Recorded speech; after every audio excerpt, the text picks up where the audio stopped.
Welcome to Nasdaq Trade Talks. I'm your host, Jill Malandrino, global markets reporter at Nasdaq. Joining me at the market site in Times Square, we have Josh Russell. He is with Legg Mason. We are going to take a look at value versus growth, and maybe a combination of the two is what you need to outperform. Josh, it's great to have you with us at Market Site, and that really has been a key theme in the markets lately. Is it a turnaround for value? Absolutely, Jill. Thank you for having me. What we saw in September was a big rotation from momentum into value. On September 9th, we actually had one of the biggest days in value in the last 10 years and one of the worst days in momentum in the last 10 years. That was followed up a day later by also historically large movements in the two factors. All right, let's pull up our first chart here. We're going to take a look at factor returns since 2002, and I would imagine this is why having a number of factors might be better than just one or the other, because they, especially in this market, can switch on a dime. Absolutely. So this is a chart of long-short value versus long-short momentum based on the Dow Jones thematic indexes. Each point here represents a day of returns. And what you see is the orange line it contains 95% of our daily returns. So anything outside of that is really an outlier. The 2 days in question here, September 9th and 10th, are up here in the far left. So you can see just how far they are from the center of this distribution. The interesting thing here is on those 2 days, the market was more or less flat.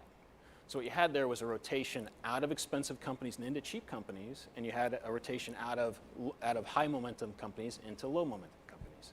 So as it stands right now, would you say that narrative remains the same? Because it feels as if momentum has kind of come back into favor. Momentum had a bit of a resurgence, but then it dropped off again. Since September 10th, what you've actually seen is that in a long-short sense, value's up 4%, momentum's down about 4%.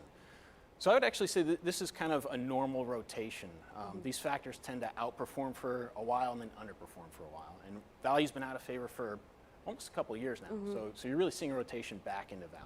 All right, so like Mason, I would imagine you're combining value and momentum, which is eventually going to lead to better outcomes when you look at it longer term. Absolutely. So, investing in a single factor can be highly volatile, and value and momentum in particular work very well together. They're almost a poster child for diversification. In the long term, they're negatively correlated, which you can see on that chart. Right.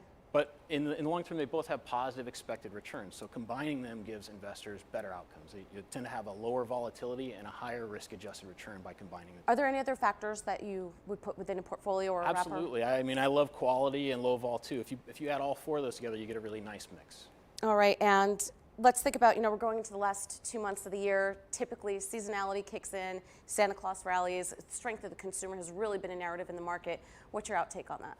I think strength of the consumer plays well into value. So, you've had for a long time Amazon beating the other retail companies. These retail companies are beaten down, but they're primed for recovery here. Their fundamentals really aren't that bad, and I think in the long run, you'd be better off not ignoring them. All right, thank you so much, Josh, for joining us at Market Site. And thank you for joining me on Trade Talks. I'm Jill Malandrino, global markets reporter at Nasdaq.